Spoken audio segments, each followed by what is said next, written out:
Welcome to another edition of the College Basketball Net Profit Show. Friday, January 6th. Ian Cameron and Conor Mack with you, ready to break it down on a Friday. Looking forward to it. We've got, again, 14 games on the slate, and they're all, for the most part, Metro Atlantic, Ivy League, Horizon League, MAC, the other MAC. There's two MACs, Metro Atlantic MAC and the Mid-American Conference, the regular MAC, all playing tonight. So a lot of games in the mid-major ranks, plus Stanford, Cal in the Pac-12. The one major conference game is two pretty lousy teams. That's the funny thing. But here we go. We'll go through every game. There's no Q&A today, all right? So don't bother with the questions. We will get through every game on the card because it's such a small slate. And we will begin with Western Michigan and Toledo.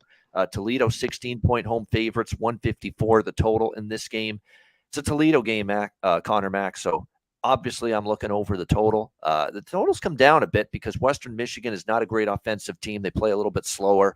But I think Toledo, you look at the previous matchups against Western Michigan, they've scored in the 80s and in the 90s against Western Michigan. It's a matter of, can Western Michigan get you to 60 points and get this game over the total? But definitely I think Toledo's going to do their share of scoring. I think Western Michigan can contribute a little bit. Toledo's defense has been hit or miss at times this year. And Western Michigan, the last couple games, their offense has been a little bit better. So I think it wouldn't hurt you if you did a split between the Toledo team total over and the full game over. But I'm going to go with the full game over here because with Toledo's defense kind of up and down all year, I'm faithful enough in Western Michigan to score enough to help it get over 154. What do you think, C-Mac?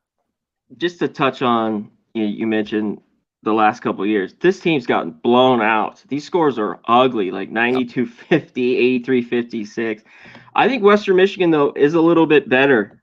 I agree. This year. They haven't been very good lately defensively. They've been good, though, on the road, covering numbers. 8-1 the last 9 there. I think they can hang around. I lean the points, but I think this Toledo, I don't know what it is, 12-1 this year. They score 85, they give up 80. That's why you can't lay with it, Toledo, either. Could they win by 20 and just roll offensively? Sure, but with a team like this and a defense like this, that's offense is ranked top 5 and the defense is 3-something in every category, 340, 350. I don't want to lay a number, so I think it goes over as well. This has come down a little bit, which isn't surprising, 156 to 154. But I think it gets over. Again, you could look at the total like you mentioned. I think it's 87.5 with Toledo. And I lean the points. I might have a little bit on that as well, 16 here with Western. It's scaring me, though, the beatdowns. Yeah. Oh, yeah, definitely is. And Toledo, too, off a loss to Ball State in their last game. They'll be looking to bounce back strong here in this one. So that's another thing, a bounce-back type of situation, too, for Toledo coming off a loss. All right, Oakland and Northern Kentucky. In the Horizon League here, we've got Northern Kentucky 6.5-point home favorites, 7 in some spots, 132 the total. I'm on the dog here, actually, Oakland. Oakland's starting to play better. Do I want to lay points with Oakland and that defense of theirs? No. But they're starting to play a little bit better. I did cash with them as underdogs when they went to East Lansing. They played the Michigan State Spartans right around the Christmas break, and they hung tough in that game. And, they're starting to play better basketball, at least a little bit better defensively. They can score. They got inside production. They got a decent amount of three-point production. Greg Campy is a good coach, too. He's been around a long time. The team usually gets better, even when they start slow and they start off poorly. Oftentimes we see Oakland get better. How many times have we seen Oakland maybe start poorly, and then as the conference season goes on, they get better, and then in the conference tournament, they make a run? It seems like it's like that every year for Oakland. I think their best basketball is ahead of them, and I think they're a little undervalued. Keep in mind they played the Norse twice last year. Northern Kentucky was the dog in both games, yet they only won the games by 9 points or less. They were close games, and the 9-point win was in overtime for Northern Kentucky. I think it's a close game. I'll take the dog here. Remember, Northern Kentucky was a dog in both games against Oakland last year, and now all of a sudden they're laying 6.5, 7. Look at the difference. I know it's because Oakland was terrible early in the season, but they are starting to play better. I think they're getting a few too many points. I like Oakland plus 7 here. What do you think, Conor?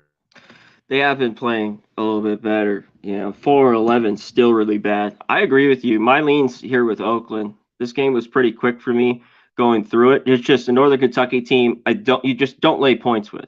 It's like you said, Oakland, a team like that, you want to lay points. But as a dog, I think they can hang around. And they just hopefully get better defensively. It's just been their problem all year long. The only problem, they've been able to score. Northern Kentucky does have a good defense, but I don't trust them to lay a number. I haven't bet it, and nothing on the total in this one as well. All right, there we go. Yeah, of course, Luke Murphy. Every time I say I like a dog plus the points, I obviously think they have a chance to win outright. That's every single dog, and I actually bet a little on the money line with every dog. Usually 5 to 10%, Yeah, we've talked about sometimes that. 20. Yeah, Yeah. definitely. I would not take an underdog if I didn't think there was at least a small chance they could win. All right, Dartmouth and Yale. We've got Yale 16 and a half point home favorites, 129 and a half the total in this one. Yale was a double-digit favorite last game against Columbia here in the Ivy League. They ended up losing that game outright. You got to believe this could be wrong place, wrong time for a Dartmouth team that, man, it's sometimes nails on a chalkboard to score points for the Dartmouth squad here. So they could be in some tough waters in this one. I certainly think it's a Yale possibly to win going away. Yet last year, if you look back at Dartmouth versus Yale, neither Yale victory was by enough points to cover this number, but I just feel they're definitely looking to bounce back and could take out some frustration. If Dartmouth falls behind, they don't have the offense to catch up.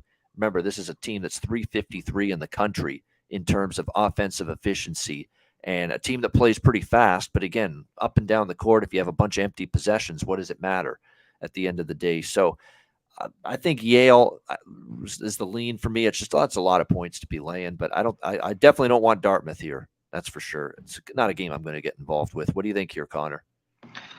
Quick shout out to the chat. Short card here Friday, as Babano said. We're going to get to all of it. But MDR24, my man, great to see you. You said something about the membership. Yeah, as long as you are a member here, it will roll over unless you want to stop it. He asked a question about that, I think, and you're saturated, my guy Mike M. Saturated. We will get to it tomorrow. I saw you mention, yeah, Clark has left the program. Illinois desperate for a win. We'll get to it tomorrow. I don't have the look ahead. I haven't looked at it. I don't know if Babano has. Have you? Wisconsin at Illinois tomorrow. I don't want Wisconsin on the road, but I don't know. Illinois is a shit show right now. That was so disappointing the other night against Northwestern. Terrible game. So I don't bet that game probably. That's a team they had dominated. Exactly. But check us out tomorrow morning with Cab. All three of us might be on there. Mike Angel, Stimmy OG, great to see you. Robert Murray, always real deal, prime grinder up in here. Rocco Rogers, as always. Jay Peasy, he likes the hat, of course. Dodgers, Luke Murphy, Christopher Comentini, Smith Legacy, Oliver Page, Young Speedy, 33. What's up, my man? Who's down there? Dram Yankee. What's up, my dude? This should be a good one. I lean Harvard in this game, but you know what I like better is the under. I think this total is too high. I was going through everything. Brown, 10-1 to the under. And this one, I thought this total at this number, 128, was a bit up there. I thought this should have been like a 122, which we'll see later. I believe, I forget the game. We'll hit it. Sorry, but Harvard on the road. And I lean Harvard. I haven't got there yet in this one, but I think at a pick 'em, they're a little bit the better team. You mentioned Brown has not played well lately. I think losers are 3 of 4. Tough one, kind of a coin flip that I lean Harvard even on the road, but I'm all over the under here. All right, all over the under here for Connor Mack in this one. Next up here, we've got Dartmouth and Yale. Or no, we just talked about, what am I doing? Niagara and Fairfield. We just talked about that game. Niagara and Fairfield it is in the Metro Atlantic.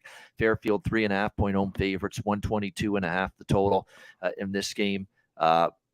Look, this is going to be ugly. This is two horrendous offensive teams. That's why the total is where it is. Neither one's going to push pace. It's going to be a rock fight. And I don't want to lay points with Fairfield. I like Niagara a little bit here. Do I love Niagara? No, but I thought it was worth taking the points with them. I got +4, even +3.5. I like it. You know, if Niagara's not been bad in the road underdog role. They've covered a couple of times against better teams than Fairfield, I mind you. Than in those games. So, look, it's going to be ugly. It's going to be, whoever can make a shot, and both teams are going to be hard pressed to do that because neither one can shoot straight half the time. But in a tight, low-scoring game, two teams that can defend, but two teams that can't make a shot half the time, I think Niagara's the way I would play it here, plus the points. What do you think here, Connor? Sorry, I went on Harvard there. I don't know why that was on my mind. Dartmouth in that game can't score. I'm not on the under. That's the game, the 122. Yale, just too big of a number. That team's been great all year. They've been good to the under. maybe the Dartmouth team total under. This one, to me, it's Niagara or nothing in this game. I'd lean them. I don't really want anything in this game, but I wrote down Niagara strong lean plus 3.5 over Fairfield. We go. So just a lean here for Conor. All right, St. Peter's and Siena. Siena 7.5-point home favorites, 128 the total. So Siena's been phenomenal to me. I've been backing them every single game. But here's the thing, and especially in this conference, the Metro Atlantic, this is not a conference where you lay 8, 10, 12 points regularly with the favorite. You're going to get your bankroll broken if you do that regularly. This has definitely been a very, very underdog-centric conference for years. And yes, I've made my money on Siena, but they've been short favorites. They've been underdogs in a lot of games, like the Quinnipiac game. They were dogs in that game. I'm not ready to lay 8 with them now. I mean, it's a big difference in terms of this point spread. Now, St. Peter's hasn't been any good. They missed Shaheen Holloway. He bolted to Seton Hall, got the coaching job there. And I don't know whether they're not as coached well or what, but they don't look like, or I think a lot of their talent left St. Peter's as well. Remember that kid that was lighting it up for them in the tournament last year, and he went to Seton Hall with the coach. So I just don't think they're as talented this year. Even defensively, they've not nearly been as good, just not as good of a team this year, St. Peter's, after that Cinderella run to the NCAA tournament last year. But at the same time, long term, at least under the previous coach, they were very good when they were underdogs in this kind of price range. They would be automatic St. Peter's. So this is a tough game. It's a pass for me.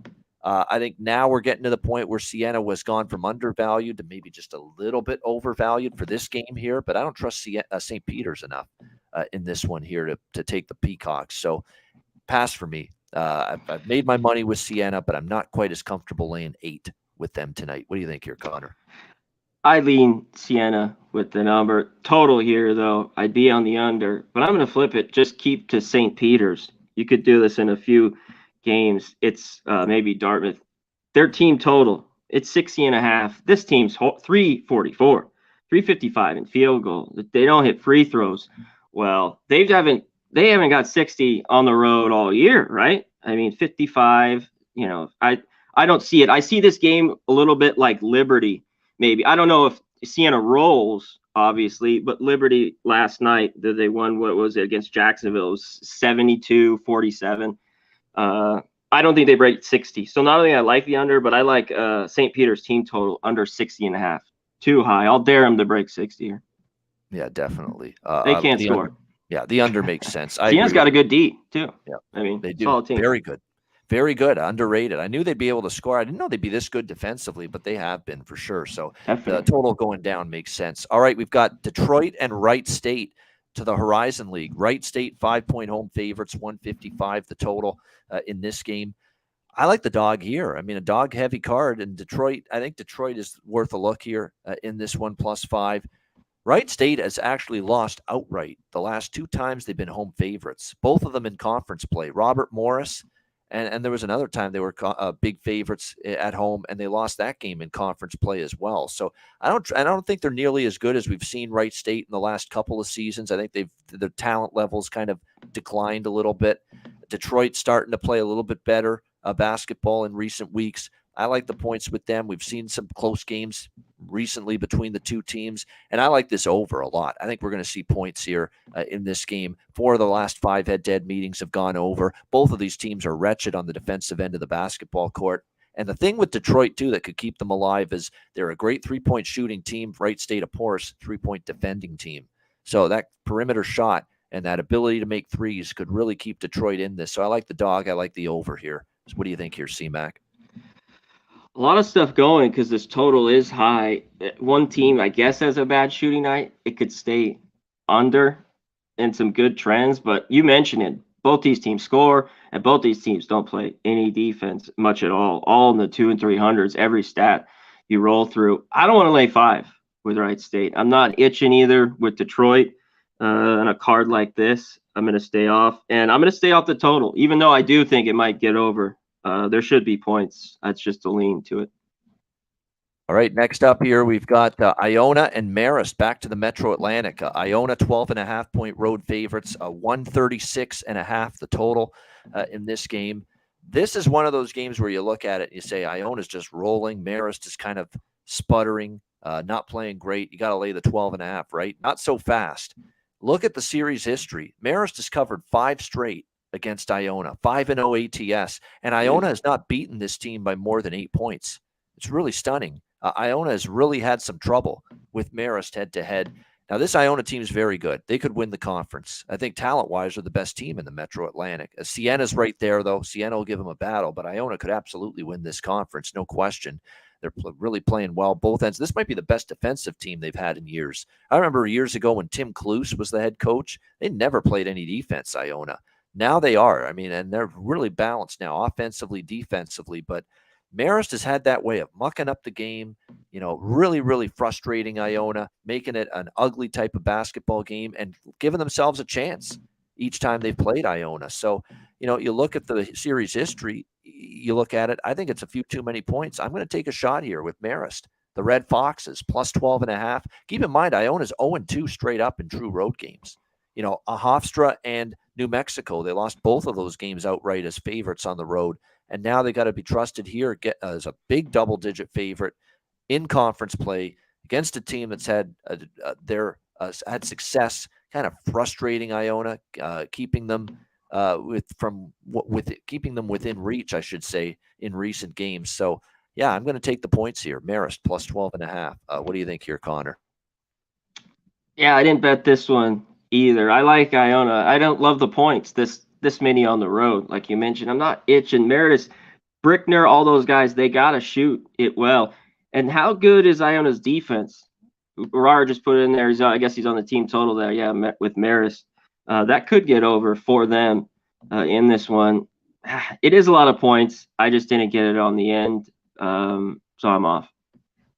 Maris can struggle to score, at times, but and I don't know how Iona comes pumped for this game, and that might keep the Red Foxes in it. Like you mentioned, they're rolling along. They're facing this, this kind of struggling Marist team that's having a tough time. Yeah. But all Marist has to do is compete and maybe catch Iona napping, and next thing you know, it's a 6-point game or something like that. And you mentioned they're bad. They've been bad against the Marist, their defense against the three. So we'll see if these teams can hit threes, basically here.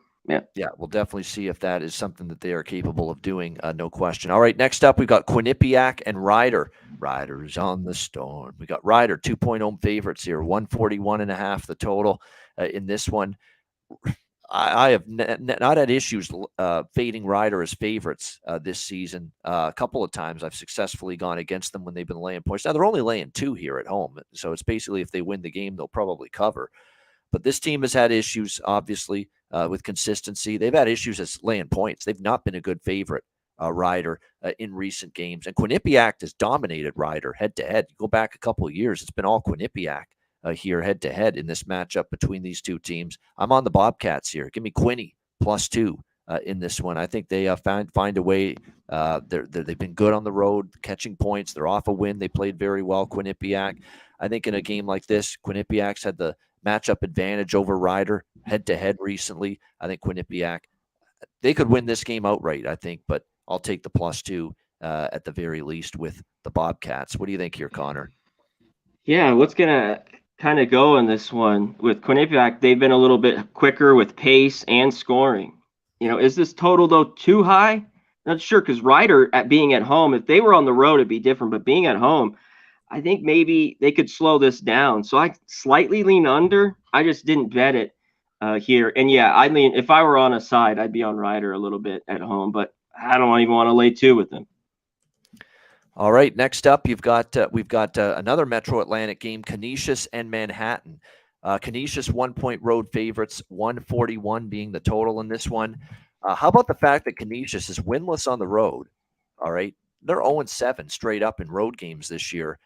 And yet here they are road favorites. Tells you all you need to know about Manhattan, kind of a little bit going into this game. But Canisius laying 1 on the road, despite being winless on the road. They have definitely had their share of struggles this year, Canisius. No question on the road. Defensively, another brutal team. That is concerning. And look, Manhattan can make threes, and Canisius is near the bottom of the entire country. 361 defending the three. And I think there's only 363 teams in college basketball. So Manhattan should score. But here's the thing. Manhattan's only 318 defending the three, and Canisius is pretty good shooting the three, 35%, 132 in the country from 3-point range. So both teams struggle to defend the perimeter. Yeah. Both teams can make their threes. Both teams play moderate pace. Head to head, we've seen the over cash 5 of the last 6 rather than trust either side. And both games got into the high 140s and 150s last year between these two teams. Rather than trusting either side, I don't want to lay points with Canisius on the road when they haven't won a road game, but I don't trust Manhattan necessarily either to win. I like the over here. I think the total's the better bet. Over 141 for me here with the Golden Griffins and the Jaspers. I think we see this game with points. What do you think here, Connor? That's where I looked at. And Canisius has gone to the under lately, so I don't know what to make of that. Maybe, and their totals were really high kind of early in the year. So is this low enough? Yeah, I leaned over too. I thought this was over, but I want Manhattan. I don't want Canisius if I were to pick a side here. I think just taking them money line here, quick, whatever it is, plus 110, I think they can get it done. All right, like in Manhattan, I'd prefer Manhattan too. I mean, it's hard to say. Yeah, let's lay 1.5 on the road with an 0-7 road team, right? It's pretty hard to actually convince yourself to do that. What do you? Next up here, we've got back to the Ivy League, Princeton and Columbia. Princeton 11.5-point road favorites, 140 the total in this game. It's a lot of points to be laying with Princeton. They probably are the superior team. They absolutely destroyed Columbia twice last year, 84-69, a 15-point win. And then 85-63, a 22-point win over Columbia. I would lean to the road favorite here, but when you get to these smaller conferences, I'm always a little hesitant to actually lay double digits with a road favorite. They are the superior team, but, Columbia, though, let's give them some credit. They lost in overtime to Maryland Eastern Shore. They beat Lafayette, the Leopards, outright as 8-point dogs. They beat Yale as a huge 14.5-point dog in their last game, 62-60. Maybe some signs of improvement here from Columbia. So they've shown me enough improvement where it's just not a slam dunk that, let's lay 10.5 on the road with Princeton. Although Princeton did dummy them. Princeton did absolutely annihilate Columbia both times last year. So it's a pass for me. Don't want either side. Total, it could go either way. Columbia is going to push pace. Princeton's going to slow it down. So it feels like one of those games where if you like Princeton, you like the under, and if you like Columbia, you'll probably like the game maybe a little bit more to go over. What do you think here, Con? Yeah, I think you like Columbia. You like the under because they struggle to score. It's just rough for them. Like they play quick, but you're right, up and down, empty possessions. They want to, they like that Yale game was. Even they beat Lafayette 57-45. Princeton's better here. I'm just not going to lay double digits. Some of these games in this league, they'll get caught. Not that Princeton is, and you mentioned the last couple of years have blown them out. Just better offensively, should win, but yeah, I'm not going to lay it here. All right, next up here as we continue along, still in the Ivy League here, Harvard. Here we go, Harvard, the Crimson against Brown. We've got Pick'em here, 127.5 the total in this game. I like Harvard a little bit here. I think they're the better of these two teams. We're only asking them to win the game straight up. They're off a tough loss against Princeton, 69-66, but they were very competitive in that game. They've been pretty solid on the road, actually. They beat Irvine by 62-57 as 10-point dogs. Hung tough with Kansas, the mighty Jayhawks, Harvard, on the road. And, of course, they covered the number in defeat against Princeton.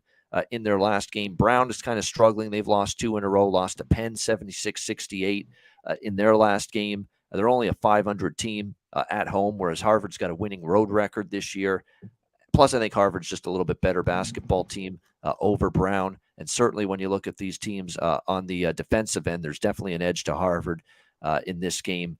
Pretty comparable offensively, but I think Harvard's got a little bit of a defensive edge that will favor them here in this matchup. So at the end of the day, I like Harvard here. And Harvard's not a great free throw shooting team, but believe it or not, Brown's worst. Brown is one of the worst free throw shooting teams they are the worst, actually. 363 ranking. That's dead last. 57.2% from the free throw line for Brown. I mean, good Lord, that's awful. Come on, boys. 57% as a team from the free throw line. That's a disgrace. I mean, I don't care if you're a college team. You should be better than that from the free throw line. 57%. Holy goodness. I think if you got the Pub Sports Radio All-Star personality crew, we'd be able to round up a team that could hit better than 57% from the free throw line. Holy shit. What do you think here, Connor? Harvard and Brown. Well, I goofed. I already talked about it. Just the under. You could look the Brown team total under, kind of like St. Peter's, but I think full game because both these teams don't great offensively, good defensively, and Penn with a little bit higher pace. That game went over, but nothing even sniffed this. Not even this number for Brown all year long. We know Harvard also very good to the under. What is it? I said 9 or 10 in a row before that Penn game went over. So this is under City, under 128. And even look at Brown team total under. All right, there you go. Under 128. 60. Yeah, no doubt. Penn and Cornell next up. This is the last of the Ivy League games on the slate tonight. We've got Cornell, 3.5-point home favorites, 154.5 the total in this game. Cornell, obviously, at home has been pretty good. Actually, their home record is undefeated, perfect 6-0 straight up on their home floor, 3-1 against the spread and line games. They definitely seem to play good basketball there. They've blown out Binghamton, Lehigh, and they beat Lafayette, but didn't cover at home in that game. So it's a pretty tough home court. But, a lot of these opponents lately for them have been weaklings. Really, I mean, Dartmouth especially. Dartmouth's not the best team in the conference. They beat them last game on the road. They're a good team, Cornell. They absolutely can score. They fly up and down the court. They play extremely fast. Definitely a team I like to bet overs with, and I do like the over a little bit here. But beware of Penn. Penn, when they have everybody healthy, can be a top 3 team, I think, in this conference. And Penn just got Jordan Dingle back in the last game against Brown. Jordan Dingle is one of their better players. He came back from injury against Brown, and sure enough, they won that game and covered 76-68. That makes a huge difference here to this Penn team. They're a lot better now with Dingle on the floor again, better offensively. He's a good defender, too. Helps them at that end of the floor as well. I think the points are worth a look here with Penn against Cornell. And then you add on the fact the series history between these two teams, it's been dominated by the Quakers. The Penn Quakers are 5-0 straight up, 5-0 against the spread the last 5 meetings against Cornell. I think their best basketball is ahead of them. They just got arguably their best player back from injury, and they look good in that game in his first game back. I think they're undervalued. They've owned Cornell. I think getting the 3.5, getting the 4 with Penn is the way to go in this game, and I also like the over. What do you think here, Connor?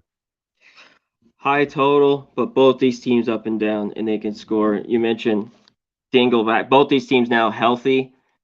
They were, before he got back, even the loss 11 by Villanova, and then they've ripped off 3 straight wins. The win against Brown, like you mentioned. I don't want to lay points with a bad defense with Cornell. That could be high scoring. So I think if you can get 4, I know there's a lot of 3.5s now. I think there's value there. I think Penn could, that won't be easy, but take the points, but they could even win outright. Yeah, I agree with that. I think Penn plus the points were, and certainly they could. I definitely think they could win outright. See, Luke had the question about, do you think each underdog you bet can win? The answer is yes.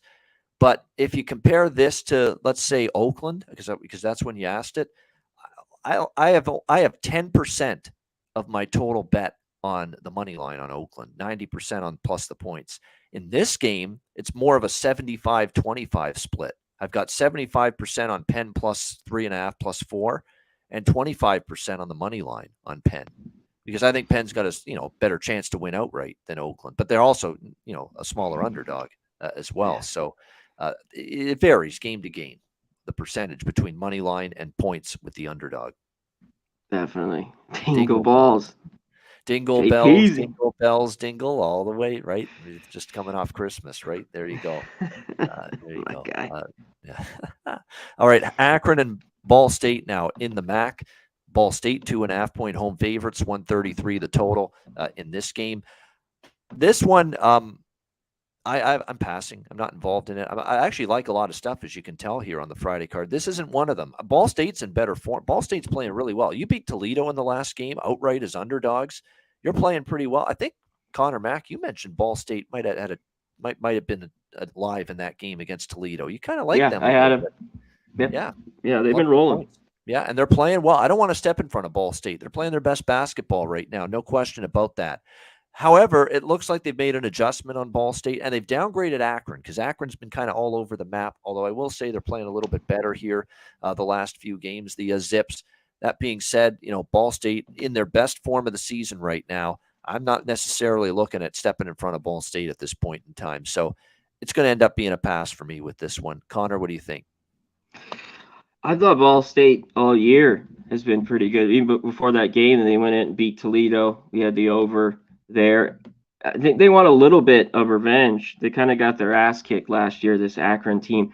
And one thing is Akron's been bad on the road. They just have not got it done. Ball State's been real good and playing well, like you mentioned, I think 6 or 7 in a row. Back home here, the biggest key, though, for me is Xavier Canestrada or whatever his name is. I don't know if I'm saying it right. 20 points a game. Do you know it? Castaneda. That's how Castaneda. Xavier yeah. Castaneda. Yeah. 19, 20 points a game for him. As soon as I find out, like, he's not going to play because he's a huge question in this one, it's Ball State. Like, it's one. If he's out, I'm definitely on Ball State. He's in. I still lean that way in that one. All right. Lean a little bit under on that total, but nothing on the total. I'm not going to put it. Yeah, the under is the lean for me with the total. No question about that. That's a great question, Rob Free. How do you coach a team that's dead last in the nation in free throws? How do you not drill it through their heads? I mean, you get better. I'd work their fucking asses into the gym for 12 hours straight. Say, make your damn free throws, improve. It's not asking a lot. It shouldn't be asking too much to become at least a decent free throw shooter. If you put in the time and the effort, you can make it happen. I mean, there's no reason for it to be 58%. Or 57% from the free throw line. That's absolutely disgraceful for Brown. What can Brown do for you? Not make their fucking free throws. That's what. Apparently, not good at all for them. Stanford and Cal. Here we go. The only power conference game on the card tonight, and it's not exactly a glamorous one, but it is a game on the card. Stanford 9-point road favorites, 122.5 the total in this game. I like Cal. I'm going to take a shot. Cal has been starting to get a little bit better. They're coming off a win against Colorado. I couldn't believe it myself that they won that game against the Buffaloes. And I know offense is still hard to come by, but that game against Colorado was one of their better offensive efforts in quite some time. And they have played pretty solid defensively. Defense has never been their issue, Cal. It's always been making shots. Stanford's not exactly an offensive machine or a juggernaut. And now you're asking them to lay 8.5, 9 on the road against a stingy team that can play some good defense. I think it's too many points. And I think, believe it or not, Cal is turning a corner where they were so bad early in the season that now there's point spread value on them just as they're starting to improve a little bit. So I like the Golden Bears here, +9. Conor, Stanford, Cal. Yeah, Cal dealing with a few things. Stanford is healthy. But you mentioned it. 10 points on the road, list total 122, 123. If you want to take Stanford, I mean, good luck. Could they win here by 12? I think it might be a sweat for you. In this matchup, they've played Stanford-Cal rivalry here. They've played them tight.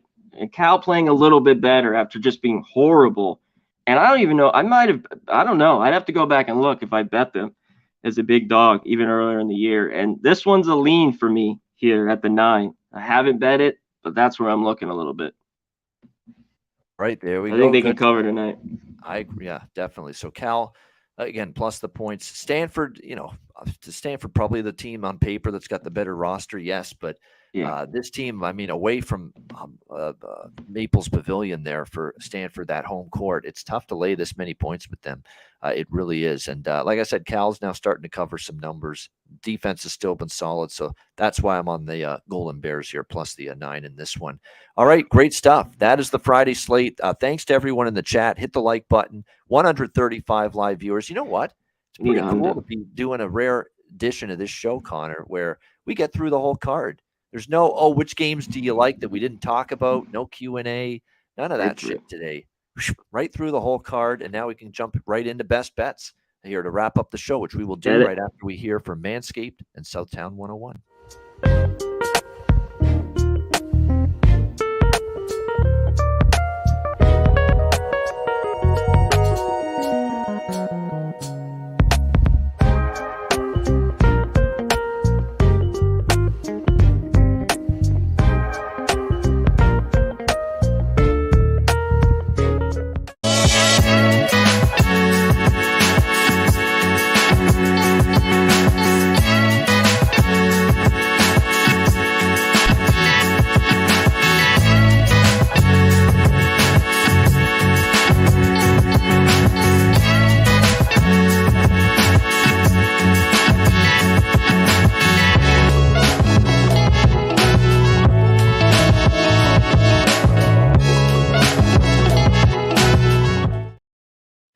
right, Southtown 101. When you're in San Antonio, Texas, stop in. Great food, drinks, live music, DJs, karaoke, Southtown 101, and manscaped.com. Promo code Pub Sports, 20% off and free shipping of anything on the website using the promo code Pub Sports. All right, best bets to wrap up this edition of the show. It's been a great week, Connor. You and I both. I mean, we've had a really nice week here on this show. 2-0 sweep with the best bets for me last night. USC, I thought USC was in trouble, plus 11.5, and they made that frantic they came comeback. back. Yeah, and they almost won the damn game outright. A late shot by Riley there for UCLA, and they hang on for the victory. And then I had the over in Indiana, Iowa, which absolutely flew over the total there. So the best bets have been rolling. Let's see if we keep it going tonight. Connor Mack, what do you got for best bet? Well, mine went down, but the rest of the card was really good and kill it. Yeah, Tease, I am on that under there, but St. Peter's, I'm on another under here. Team total under 60.5. I don't think they get there. And throw this one on because I bet it too. You can even have the Dartmouth Yale, but Harvard Brown under 127.5. I think this stays under. There you go. Harvard and Brown, and also Dartmouth Yale under. There. I think yep. I like that under as well. And under as well. And under City. St. Peter's team total under was the one you were mentioning here for best bet. Yeah, it should be low scoring. 60.5 under. Definitely. All right, good stuff. There's some best bets there for Connor Mack.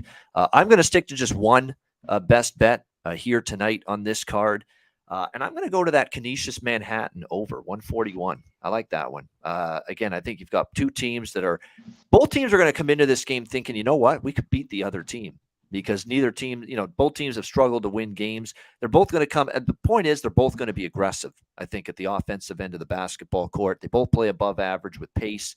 Both teams struggle to defend the three, facing teams that are pretty solid making their perimeter shots. So it's a matchup that works. The pace should be good enough. We're not talking at 150s. We're talking 141 with this total. Both meetings last year, Canisius versus Manhattan, were either high 140s or 150s in total points scored.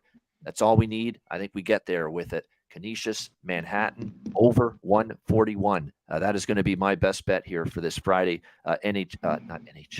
Friday college basketball card here on a Friday night. Make sure you join us tomorrow, 10 a.m. Eastern, 7 a.m. Pacific. You know the time, bright and early. College Basketball Pub Hub, our Saturday edition of this show with me, Connor Mack, and Dabby Cab. We will be back with you. It is, as usual, a huge Saturday slate, and we will break it down. Massive. Do us a favor. Over almost 140 in here. Hit the like. We only got 51 in here. Come on. We could have some money. Next money yesterday. I think you'll see some soon. And become a member.